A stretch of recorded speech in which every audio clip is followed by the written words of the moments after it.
bahwa penerbangan ini adalah tanpa asal. Saya bisa bukan dan betul.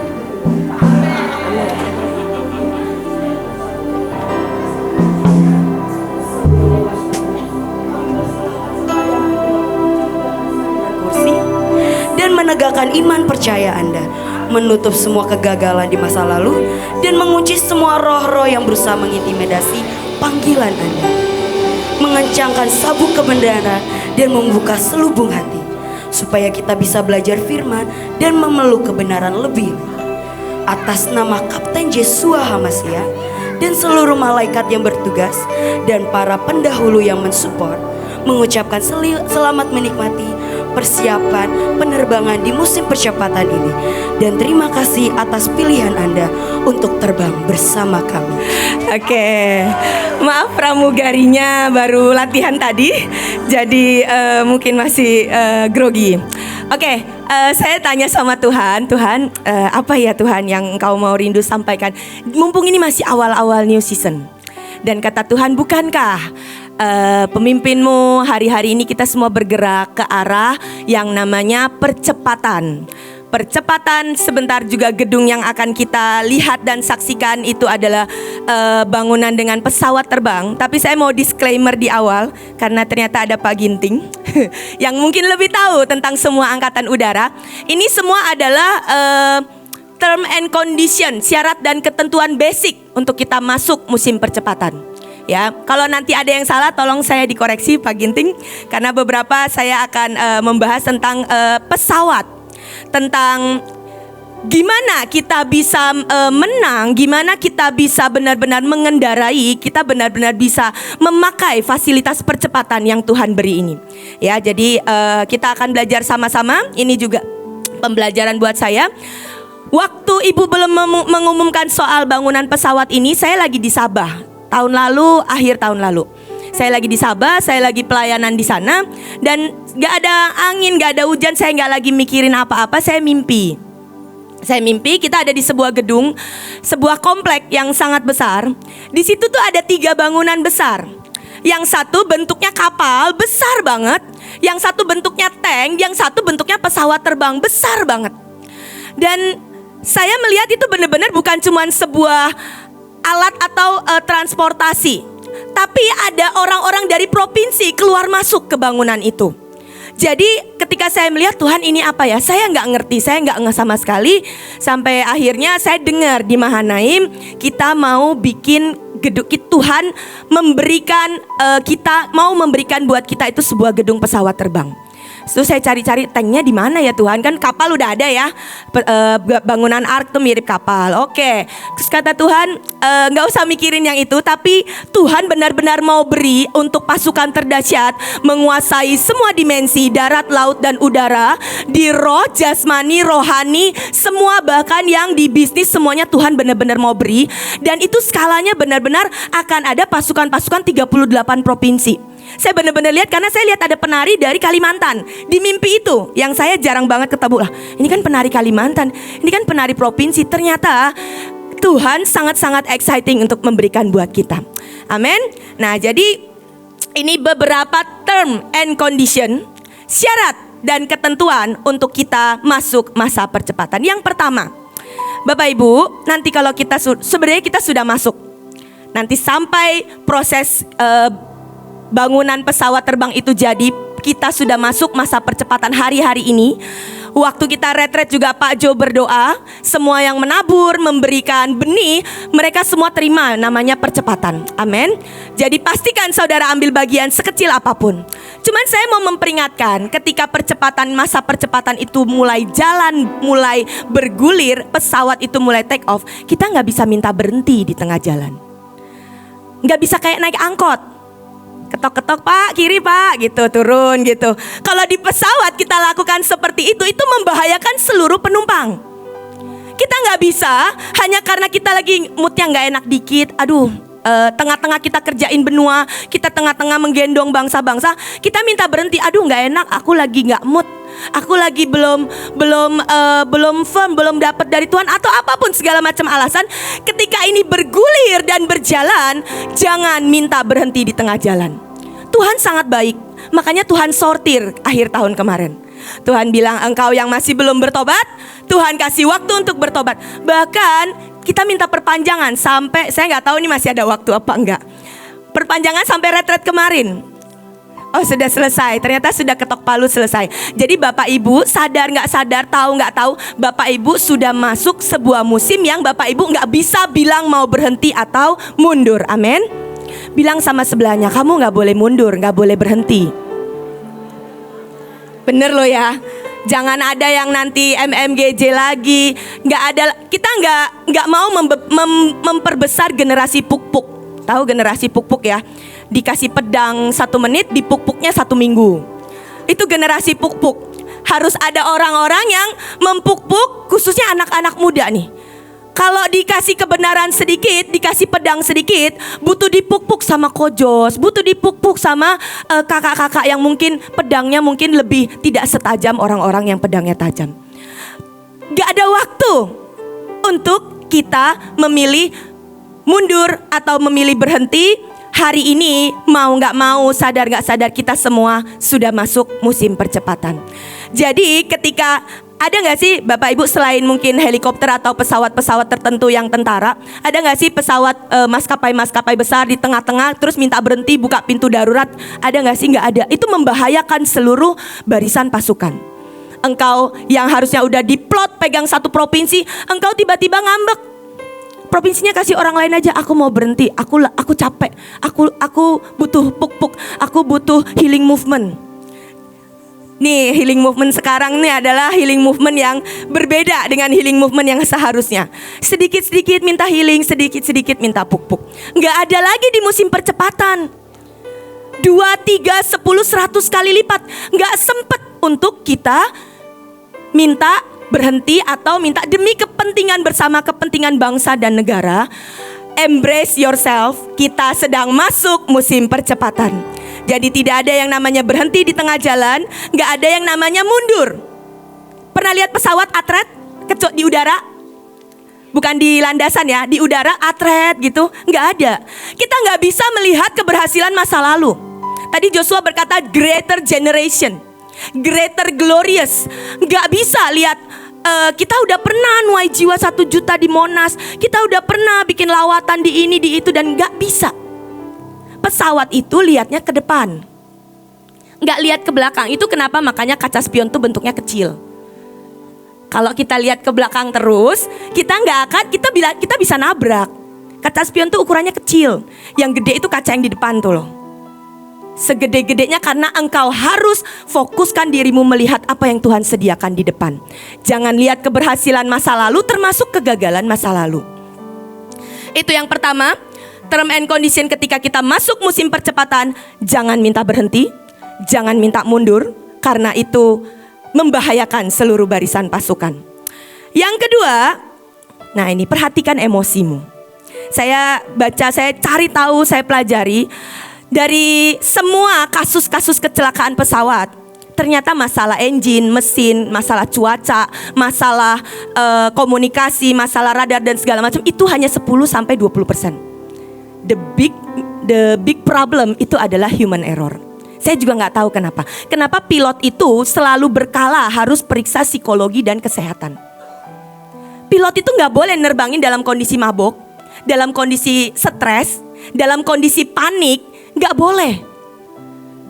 Karena mereka benar-benar orang yang akan nyetir dan membawa seluruh barisan ke tujuan yang akan kita capai. Hari ini kita mau gak mau, kita tuh semua pilot-pilot di setiap provinsi. Dan saya selama ini diajarin ya, kursi dan fungsi. Berhenti sampai di situ. Jadi yang namanya fungsi itu lebih penting dari kursi. Ternyata ada satunya lagi. Emosi juga penting. Bahkan bisa sangat-sangat mempengaruhi. Contohnya seperti ini. Saya punya kursi, saya punya jabatan itu pemimpin untuk pasukan Bokor ya. Saya punya kursi. Nah, banyak orang punya kursi dan punya jabatan, hanya punya jabatan tapi tidak berfungsi. Tapi saya coba kerjakan fungsi itu, saya kerjakan Bokor, saya datang dan saya kerjakan pasukan, saya bangun pasukan. Saya berfungsi dan saya mengerjakan kursi saya. Tapi kalau saya juga tidak mendidik emosi saya, mendidik karakter saya, pernah hampir kejadian. Jadi saya sama Leo sama-sama capek karena berfungsi, ya kan? Kalau nggak berfungsi nggak bakalan capek. Sama-sama capek, sama-sama lagi gendong. Dia gendong soal penyembahan, saya gendong soal semua operasional dan segala macam. Ketika kita sama-sama capek, butuh emosi yang dewasa. Hal yang capek, hal yang sepele itu bisa memicu pertengkaran. Cuman soal mau makan di mana, kita bisa berantem karena sama-sama lagi capek. Jadi dia mau makan mana, saya ngomongnya agak ngegas, terus nanti kita, dan saya udah tahu kalau ini sama-sama lagi capek atau sama-sama mau acara besar. Kadar emosi, kadar kedewasaan karakter itu harus dinaikkan. Sudah, kalau memang lagi sama-sama capek, gak usah saling mengganggu, beri ruang masing-masing. Emosimu harus benar-benar dewasa. Kedepan saya gak bilang percepatan ini kita akan leha-leha. Engkau akan sangat kesedot tubuh, jiwa, dan roh. Karaktermu, kedewasaan emosimu itu menentukan. Karena orang bisa mengerjakan kursi dan berfungsi, tapi secara emosi dia capek, dia secara emosi dia tidak sabar, atau nah ini perasaan-perasaan yang harus kita potong, atau merasa bahwa dia sudah sangat melakukan banyak. Itu sangat-sangat berbahaya kalau kita nggak dewasa secara emosi. Itu akan sangat merusak barisan pasukan kalau kita nggak dewasa secara emosi. Nggak ada kesempatan buat yang namanya jadi matahari itu nggak boleh baper. Kebayang gak kalau matahari baper, hari ini mau bersinar, besok enggak. Bapak Ibu semua udah terima perjanjian matahari ya? Itu salah satu warisan terbaik dari pemimpin kita. Kalau matahari baper, hari ini bersinar, besok gak mau bersinar, repot kita. Gak ada yang namanya matahari baper. Jadi ketika, ini juga buat saya, ketika tahun lalu ibu bilang, mari berduduk berdiam, beresin semuanya, istilah ibu ya, detox semuanya, bersihkan semuanya. Apakah masih ada ganjelan-ganjelan yang membuat engkau takut ngangkat pedang karena pernah ada orang luka, yang membuat engkau tidak berani lagi ngegas karena ada 1-2 orang luka. Tuhan ngomong sangat jelas kepada saya, matahari itu tidak akan pernah terpengaruh keadaan. Dia mau ada awan, gak ada awan, dia tetap bersinar. Mau ada kondisi apapun, dia tetap bersinar. Jadi di depan, mari kita belajar untuk kita emosinya secara dewasa kita upgrade. Karakter kita secara dewasa kita upgrade. Karena nanti ketika percepatan itu terjadi, itu akan sangat banyak pressure, sangat banyak tekanan. Seperti tadi saya bilang, gak banyak waktu untuk engkau harus dipuk-puk. Jadi belajarlah untuk engkau mempuk-puk dirimu sendiri, ya. Siapa yang ngajarin? Kayaknya Coach Iren deh. Kalau nggak ada yang muji kamu, megang hatimu, terus ngomong, kamu oke kok, kamu lumayan, kamu luar biasa, udah bertahan sejauh ini. Gak ada waktu untuk engkau minta dipuk-puk orang lain. Belum tentu orang yang selama ini bisa nemenin engkau makan, tahun ini tidak lebih sibuk. Mungkin dia akan lebih sibuk, mungkin engkau harus makan sendiri. Puk-puklah dirimu sendiri. Mari belajar untuk kita punya emosi dan karakter yang dewasa. Matahari jangan berhenti meradiasikan kebenaran hanya karena engkau pernah melihat 1 atau 2 helai daun yang mungkin kena sengatmu dan berubah warna. Jangan berhenti untuk bersinar. Karena semua kegerakan dan percepatan kita benar-benar sangat butuh. Kita benar-benar sangat butuh karena waktunya sudah sangat mepet. Lalu yang ketiga, term and condition di musim percepatan. Kita harus terkoneksi. Bapak Ibu mau tahu, setiap kali pesawat mau terbang, dia harus terhubung dengan istilahnya ATC, kepanjangannya saya nggak tahu, kayak sebuah menara yang akan mengontrol dan memberitahukan info. Oh, cuacanya segini, kamu boleh terbang ketinggian segini, runway-nya kosong, nggak ada pesawat yang akan face to face, engkau boleh, dan itu harus terkoneksi. Makanya setiap kali sebelum pilot itu terbang, dia pasti berkomunikasi dengan menara pengawas. Istilahnya ATC, saya nggak tahu kepanjangannya apa, saya lupa. Jadi dia harus berkomunikasi, begitu juga kalau mau mendarat. Begitu juga kalau dia mau pindah ketinggian. Saya boleh nggak naik ke ketinggian sekalian, ke ketinggian sekian atau turun ke ketinggian sekian. Dia harus berkomunikasi. Karena apa? Terkadang ketika kita dalam sebuah level percepatan, ada banyak hitungan yang mungkin kita tidak bisa melihat secara menyeluruh. Hanya Roh Kudus yang bisa nolong. Hanya Roh Kudus yang bisa ngasih tahu, nak, hati-hati di area ini, ekstra hati-hati. Nak, di area ini senjatamu seperti ini. Roh Kudus akan sangat menolong ketika kita memilih untuk terus terkoneksi. Jangan andalkan sekali lagi pengalaman masa lalumu. Jangan andalkan jam terbangmu. Kita nggak pernah tahu cuaca apa yang tiba-tiba bisa diperhadapkan di hadapan kita. Jangan pernah mengandalkan semua skillmu sendiri. Pilih untuk terkoneksi, itu akan jauh lebih aman. Karena mungkin kita di dalam pesawat cuman bisa ngelihat satu arah. Tapi orang-orang yang di menara, mereka punya segala macam radar. Mereka bisa melihat, oh di sini ada pesawat dari sudut sekian, sekian derajat, lintang sekian. Jangan kamu ke arah situ. Dan itu sangat menolong untuk kita bisa safety walaupun itu dalam percepatan. Roh Kudus itu adalah penolong terbaik. Jangan sia-siakan, tetapi penolong yaitu Roh Kudus yang diutus Bapa dalam namaku itu akan mengajarkan kepadamu segala sesuatu dan mengingatkan kamu setiap hal yang telah kukatakan kepadamu. Segala sesuatu. Urusan rumah tangga Roh Kudus tahu kok. Urusan bisnis Roh Kudus sangat tahu. Urusan pelayanan Roh Kudus apalagi. Urusan mujizat, bagaimana kita melangkah dalam mujizat, Roh Kudus sumber penolong kita yang ajaib. Jangan disia-siain. Tuhan udah kasih penolongnya. Tuhan udah kasih guide terbaik. Jangan disia-siakan. Kita harus terkoneksi. Lalu yang selanjutnya, term and condition selanjutnya. Perhatikan momen-momen kritis.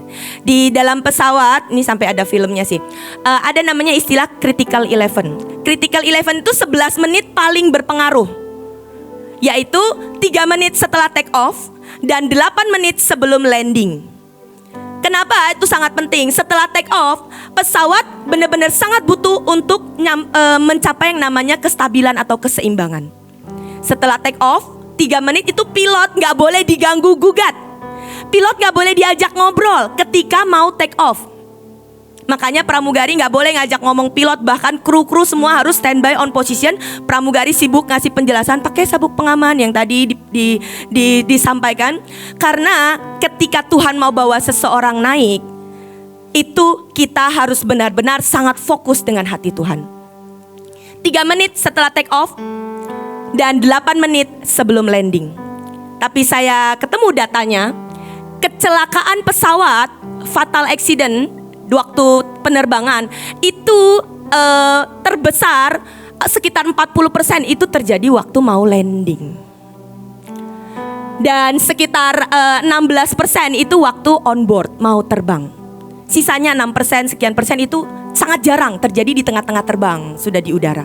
Jadi waktu take off dan waktu landing itu sangat krusial. Apa artinya ketika kita sebagai pasukan, momen-momen percepatan Tuhan akan bawa naik dengan sangat cepat orang-orang tertentu yang engkau tahu engkau dipilih Tuhan dan engkau mempersiapkan diri berbobot. Tapi ada momen-momen Tuhan ajak engkau down to earth. Tuhan ajak engkau turun ke lembah. Tuhan ajak engkau untuk mari kerjakan yang paling bawah lagi. Hatimu siap atau responmu siap tidak? Kalau engkau pemimpin yang sudah terbiasa di atas, udah gak pernah mau ngecek yang di bawah, ketika nanti di musim percepatan Tuhan bilang, nak kembali belajar nginjil, kembali turun sentuh jiwa-jiwa. Selama ini engkau cuma nyuruh orang untuk doain, suruh anak buahmu doain pelepasan. Hari-hari percepatan kalau Tuhan tiba-tiba, nak belajar untuk engkau down to earth, engkau belajar untuk kembali bisa menyentuh yang paling bawah. Apakah gengsimu bisa? Apakah harga dirimu bisa? Apakah egomu bisa? Nak, belajar minta maaf sekalipun engkau pemimpin. Apakah engkau bisa? Untuk perkara Tuhan bawa kita naik itu gampang. Sangat-sangat gampang. Seperti pesan ibu akhir tahun, tahun transparan ini, kalau engkau yang mau diangkat Tuhan akan sangat cepat, tapi penghukuman juga akan sangat cepat. Ketika engkau dididik dan ditegur dan tiba-tiba sebuah teguran itu datang dan di tengah-tengah musim percepatan, teguran keras itu tiba-tiba datang di tengah-tengah engkau sangat tinggi, engkau bisa berespon gak untuk menundukkan hatimu, untuk menundukkan harga dirimu, untuk kembali pakai jubah tahu diri. Saya mau dididik lagi sekalipun saya sudah dipercayakan sangat banyak. Jangan pernah kita jadi orang yang, Tuhan reminder saya, jangan jadi orang yang merasa berjasa. Semua orang yang merasa berjasa di Alkitab pasti kecewa. Haman itu merasa sangat berjasa loh. Sampai dia yang menyampaikan ke raja, oh orang yang seperti itu raja harusnya dapat ini. Dan dia akhirnya kecewa. Bukan dia ternyata. Anak sulung. Dia merasa dia berjasa menjaga dan mengelola apa semua yang bapaknya percayakan. Di satu momen ketika dia merasa berjasa dan bahwa dia layak terima lebih daripada adik bungsu, sekali lagi dia kecewa. Pekerja-pekerja di ladang yang kerja dari pagi dan akhirnya dapat upah yang sama dengan pekerja di jam 6 sore kayaknya, pekerja di jam terakhir. Dan dia menjadi kecewa. Tadi saya minta izin sama Joshua, boleh cerita gak ya? Boleh, kata Joshua. Dia belum tahu saya mau cerita apa. Jadi momen-momen ketika seseorang merasa berjasa itu akan sangat sering dihembuskan. Hari itu Joshua mempersiapkan yang terbaik lah, versinya dia. Dia siapin 4 motor, dia siapin semua terbaik untuk ulang tahun mamanya. Hari itu sidang ilahi bertepatan dengan ulang tahun Ibu Panglima. Menurut versinya dia, aku tuh udah siapin yang terbaik. Aku udah siapin yang best of the best yang aku bisa. Aku udah dari Januari nyiapin lagu untuk nanti dinyanyiin Juni. All Hail itu udah disiapin berbulan-bulan sebelumnya. Choir tuh udah latihan, guru-guru tuh udah latihan, aransemennya tuh udah diatur, video klipnya tuh udah diatur. Hari itu ketika dia merasa ini loh yang terbaik, ini loh yang bisa aku beri, rasanya ini yang terbaik, rasanya aku sudah suguhkan yang terbaik. Tapi hari itu satu dan lain hal, tiba-tiba ibu memberikan sebuah manuver, ternyata pesawatnya harus sedikit menurun. Dan ternyata beberapa yang disiapkan oleh beliau itu dikoreksi. Dan menurut ibu itu belum yang tepat atau belum yang terbaik. Dan hari itu beliau pingsan. Beliau pingsan dan apa sih Cik salahku? Aku sudah beri yang terbaik loh. Aku sudah effort keuangan, aku effort waktu, aku effort semuanya. Aku aturin semua yang terbaik. Tapi kata Tuhan sekali lagi, nak, jangan pernah merasa sudah. Engkau akan kecewa. Tapi ketika awal tahun panggilan raja memimpin perang. Siapa yang mungkin datang, salah satu peperangan terbaik. Beliau hari itu panggilan raja mimpin perang untuk beberapa hal, untuk kuda apa saya lupa. Tapi detail banget. Dia detail siapin segala macamnya. Dan hari itu dipuji. Tidak disangka, tidak diduga dipuji sama ibu. Peperangan raja tepat banget. Peperangan raja itu benar-benar powerful banget. Terus saya puji dia. Just keren ya panggilan, karena imam hari itu lagi jeblok banget. Keren ya gitu. Panggilan raja tepat banget, disiapkan wow banget. Terus dia bilang, Cik padahal aku gak ngerasa.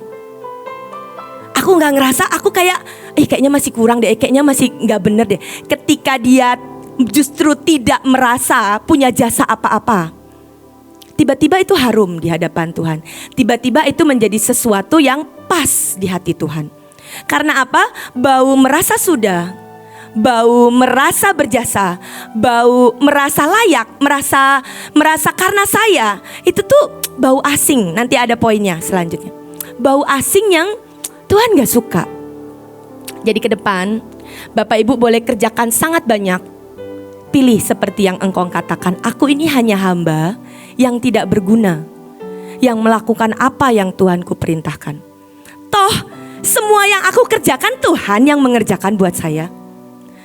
Coba cek tahun ini, kira-kira ini pertanyaan buat saya juga. Engkau mau gak menggaji orang dengan gaji seperti yang engkau terima, dengan cara kerja seperti yang engkau lakukan?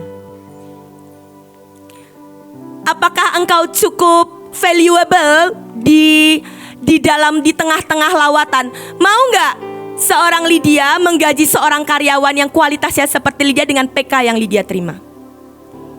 Jadi hari ini nih beberapa anak rokan disuruh berdoa. Engkau masih mau tetap full time atau full heart, atau engkau mau kerja di luar? Karena beberapa didapatin tidak on position. Jadi ketika engkau mau ngecek kualitas dirimu sendiri, engkau mau nggak bayar orang seperti dirimu dengan gaji yang engkau terima saat ini? Engkau kalau sebulan hari ini terima 20 juta, engkau mau nggak bayar seperti itu dengan orang kualitas kerja seperti dirimu? Itu menjadi salah satu tolak ukur. Jadi perhatikan critical 11-mu. Waktu engkau diangkat naik, engkau bisa stabil nggak? Secara nggak gede kepala, engkau tahu engkau dari mana diambil. Dan ketika engkau sudah sangat wow, Tuhan mau bawa engkau turun, engkau mau dididik Tuhan dengan lebih ajaib lagi, melandingkan atau mendown to earth semua kebesaranmu. Bisa nggak engkau berespon dengan baik? Rata-rata 80% kecelakaan dari pesawat komersial Boeing atau pesawat Airbus itu di momen critical 11. Di momen mau landing atau di tengah-tengah take off. Saat nanti pesawat kita masing-masing udah diisi banyak jiwa-jiwa, provinsi ini jiwanya udah sekian. Ya ibu belum ngumumin ya, kemarin di Hananel ibu ngumumin, gak cuma 6 benua, 38 provinsi mau bikin KKR, total 10.000. Satu provinsi 10.000 KKR, 38 provinsi. Di tengah kita mau bangun yang biayanya 150M, di tengah 6 benua mau dikerjakan. Momen itu juga kita harus sebelum Juni ngerjakan 38 provinsi, 10.000 jiwa per provinsi. Bapak Ibu exciting gak? Yang tepuk, ya exciting kayak cuma Dokter Lia. Exciting gak? Ini percepatan. Tadi kapten dan pilotnya adalah Yeshua HaMashiach. Trust saja, ikutin saja. Gak bisa minta berhenti ya. Gak bisa minta tuker provinsi.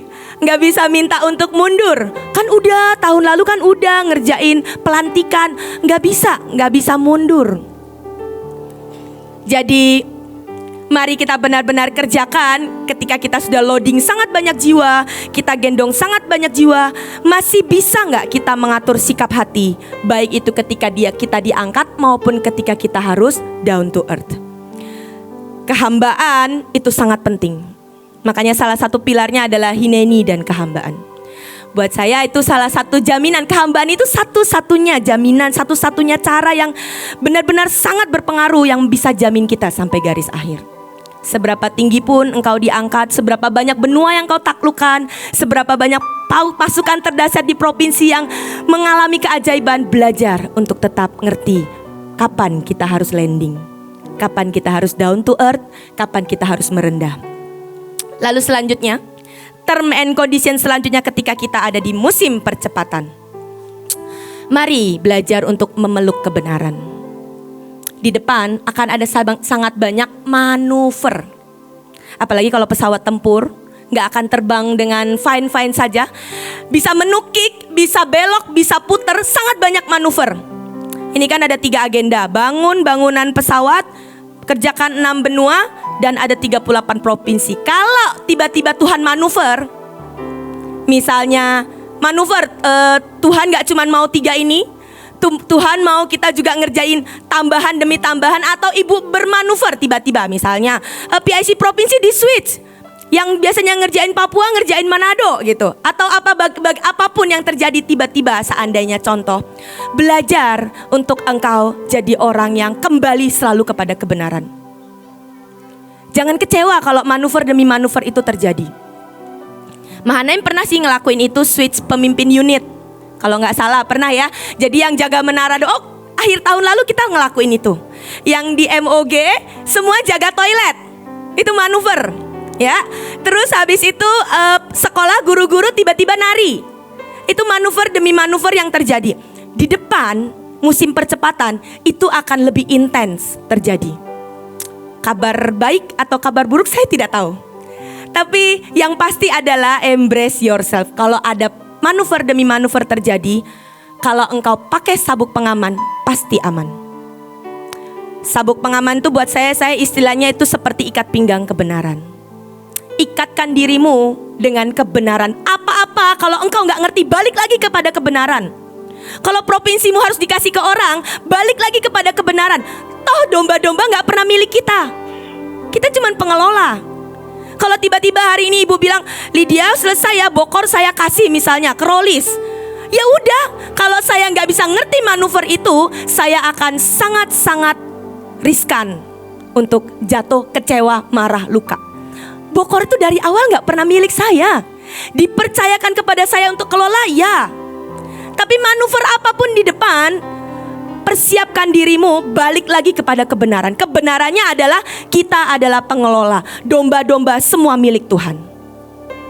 Jadi apapun manuver yang terjadi di depan, apapun turbulensinya, apapun bantingan dan goncangannya, kalau engkau tanpa safety belt, engkau akan sangat mudah terbanting. Dan itu adalah gambar safety belt. Kalau kita naik pesawat, semua pernah naik pesawat di sini? Ada yang belum pernah, boleh angkat tangan? Saya ajakin ke Papua. Oh, ternyata semua udah. Semua udah naik pesawat. Kan kita masih pakai safety belt, ya kan, di pinggang. Supaya apa? Ketika pesawat itu turbulensi, turun mendadak, kita nggak kebanting. Kita benar-benar nggak kebanting. Nah, kalau pilot itu safety beltnya itu lebih banyak lagi, 5 titik. 5 titik. Jadi ada yang nyangga dada kanan, dada kiri, perut kanan, perut kiri sampai ke bawah kaki. Karena dia nggak boleh melorot. Dia nggak boleh turun. Kalau pramugari, pernah lihat pramugara safety beltnya 4 titik. Pokoknya karena dia duduknya ngadep belakang kan. Jadi dia nggak boleh kebanting ke belakang juga.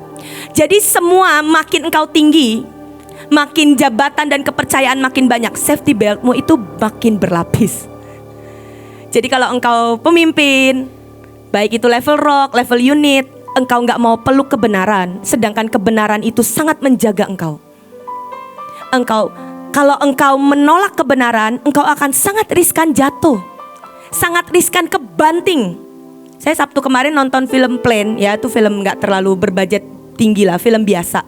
Itu pramugarinya sama satu penumpangnya nggak pakai safety belt, kebanting, langsung kena tulang belakangnya, langsung patah, meninggal di tempat. Itu film di bioskop. Jadi ketika safety belt itu diberikan, itu sangat menjaga kita. Peluk kebenaran. Beranikan dirimu untuk terus pegang kebenaran, karena itu sangat-sangat menolong kita. Di tengah turbulensi apapun, di tengah keadaan apapun, itu yang menjaga kita. Ikat pinggang kebenaran. Yang terakhir, jangan ada yang asing. Bapak Ibu lihat, ini beberapa gambar yang saya coba kumpulkan. Ini pesawat-pesawat ini kenapa bisa mengalami seperti ini, cuman karena tabrakan sama burung.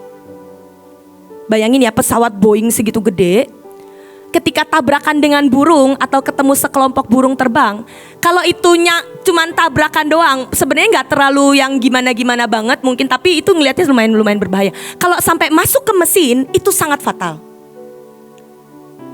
Kenapa? Saya pikir kenapa sih, pesawat kan gede ya, ketabrak burung ya paling burungnya mati. Ternyata di dalam kecepatan tertentu,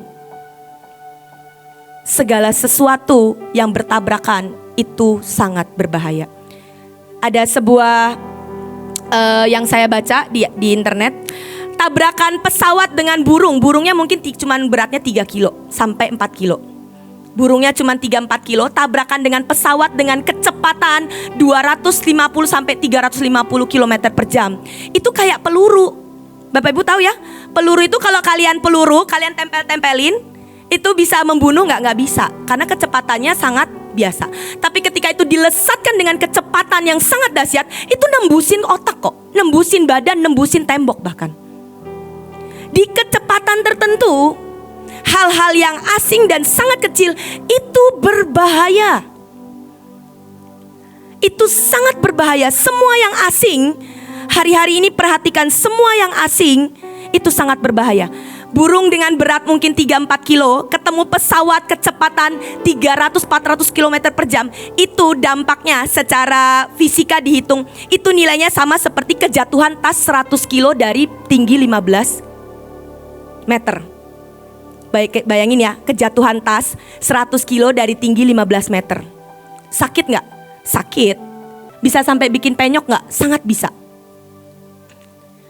Jangan ada yang asing, jangan ada yang sekecil apapun, jangan ada yang menggerogoti atau masuk bahkan sampai di engine-mu. Mungkin slide selanjutnya, mungkin cuman sepele ya. Saul yang asing mungkin cuman perasaan gak aman, tapi itu bisa membuat dia mau bunuh Daud.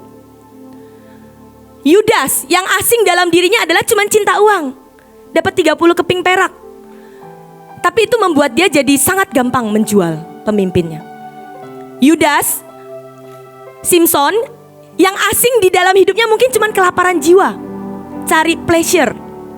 Tapi itu membuat seorang hakim yang perkasa jadi badut olok-olokan. Karena yang asing dia tidak beresin. Salomo, mungkin yang asing di dia itu sangat sepele, kompromi dengan semua dewa yang disembah istri-istrinya. Itu membuat Salomo orang paling kaya, paling berhikmat, paling wow yang kata Alkitab tidak akan pernah ada lagi sebelum dan sesudahnya. Itu gak bisa nikmati dan berkubang dalam semuanya sia-sia. Semuanya sia-sia. Hanya karena tiba-tiba dia kompromi dan terjebak dengan sekian ribu dewa-dewa yang dia izinkan istrinya sembah, dan bagaimanapun itu menghamiri. Di tengah percepatan, yang asing akan sangat berbahaya. Kita tuh masuk dimensi ruang kudus, ruang maha kudus. Bapak Ibu, di pelataran bahwa sedikit yang asing mungkin tidak langsung disambar. Tapi di ruang kudus, di ruang maha kudus, kenapa Yom Kippur itu sangat sakral buat orang Israel? Karena kalau imam besarnya bawa satu tetes noda asing saja, itu membahayakan satu bangsa. Karena itu tidak bisa dilakukan pendamaian. Yang asing di ruang maha kudus sangat bahaya, sangat menyambar, sangat akan mengerikan dampaknya. Kita gak bisa mundur lagi Bapak Ibu. Kita gak bisa, oh ya udah kalau gitu kita cari yang aman, kita di pelataran terus, gak bisa. Bapak Ibu tahu ayatnya di pelataran diinjak-injak. Mau gak mau level kita ruang kudus minimal. Selanjutnya ruang maha kudus. Imam besar yang masuk ruang maha kudus saja kakinya harus dirantai kok. Dikasih kerincingan-kerincingan. Supaya apa? Kalau tiba-tiba dia mati, bisa ditarik keluar. Misalnya dia tidak kudus, dia masuk ruang maha kudus dan tiba-tiba disambar Tuhan. Itu tali buat narik dia keluar. Pelajari tentang keimaman. Karena itu jangan bawa yang asing. Dua imam besar loh, anak-anaknya disambar. Anaknya Harun, dua anaknya itu disambar karena memberikan api asing. Anaknya Eli, dua anaknya itu kena ketika bawa tabut di tengah perang. Karena yang asing dari mereka itu sangat memuakkan Tuhan. Saya gak tahu ada apa yang asing dalam hidup setiap kita. Mungkin perasaan-perasaan yang tadi merasa berjasa. Mungkin perasaan-perasaan merasa layak. Atau mungkin perasaan-perasaan bahwa apapun yang engkau tahu itu bukan value dari Tuhan, itu pasti yang asing. Coba beresin itu, coba ngecek itu. Bahkan di akhir tahun kemarin ketika ibu bilang mari kita detox diri, mari kita cuci hati, cuci semua motivasi kita. Apakah kita sudah jadi orang yang takut menyampaikan kebenaran? Apakah kita sudah menjadi orang yang tidak lagi menginginkan setiap kali agenda-agenda lawatan diberikan? Itu sesuatu yang asing yang membuat Tuhan jadi males, buang muka. Gak usah deh kalau gak semangat, gak usah. Semua yang asing di tengah percepatan itu akan sangat berbahaya. Ada satu gambar terakhir, semoga jadi penyemangat buat kita. 9 November 2023, are you ready? Apakah Bapak Ibu siap? Saya mau kasih sebuah semangat. Ternyata pesawat itu adalah mode transportasi paling aman dibandingkan bahkan darat dan laut. Ketika kita bilang takut naik pesawat, soalnya kalau di udara kenapa nggak bisa berhenti, kalau mobil bisa keluar. Tapi Bapak Ibu mau tahu, setiap tahun ada 15 juta kecelakaan mobil. Kecelakaan pesawat, bahkan ada pernah tahun 2017 itu clean, tidak ada kecelakaan pesawat. Kita berdoa setiap tahun seperti itu ya. Tapi ternyata kecelakaan pesawat itu paling kecil prosentasenya. Kalau kecelakaan mobil itu saking seringnya, jadi orang biasa aja. Sekali kecelakaan pesawat itu langsung heboh. Padahal itu sangat jarang terjadi. Dari setiap 7,5 juta orang yang terbang, cuman satu prosentasenya, cuman satu yang akhirnya kecelakaan. Satu banding 7,5 juta orang. 1 banding 7,5 juta orang. Jadi kalau Bapak Ibu bilang, aduh ngeri kali dia, nggak usah percepatan. Kita naik jalur darat aja, lambat aja. Bapak Ibu, resikonya lebih besar. Setiap tahun 15 juta orang kecelakaan kendaraan di darat. Kalau mudik itu kan benar-benar kita benar-benar jaga nggak ada kecelakaan. Karena apa? Karena mode transportasi udara percepatan itu sangat aman. Kenapa? Pesawatnya dicek, sekian ratus poin itu dicek. Penumpangnya di screening, nggak boleh bawa yang aneh-aneh. Bagasinya di screening, nggak boleh bawa bahan-bahan yang terlalu berbahaya. Cuacanya dicek. Jadi ini tuh sebenarnya sangat berlapis-lapis keamanannya. Kalaupun sampai terjadi yang tadi itu, salah satunya human error. Kalau pilotnya tidak berbenah, tidak memberesin diri, atau pilotnya tengah-tengah ngerjain ngantuk. Nah, tapi percepatan, musim percepatan, di mana kita masuk dimensi yang sangat cepat yang Tuhan mau kasih, ini paling aman. Aman, cepat. Cuman memang kita harus bayar harga. Ya kan, naik pesawat paling mahal kan? Lebih mahal daripada naik kapal ataupun naik jalur mobil. Tapi ini adalah musim percepatan. Ini adalah kegairahan Tuhan itu benar-benar mau ngasih. Nah ini tuh cepet. Kamu bisa tuai jiwa dengan percepatan. Engkau bisa tuai gedung-gedung dengan percepatan. Kalau dulu King's Altar mungkin butuh sekian waktu, ini bangunan ini akan jadi dengan sangat cepat. Ikutin aja musimnya Tuhan, ikutin jalurnya Tuhan. Bapak Ibu semangat. 9 November 2023 kita akan ibadah di tempat yang baru. Saya sungguh sangat sepakat. Mari kita nyanyikan satu lagu, Kau Bawa Kami Terbang.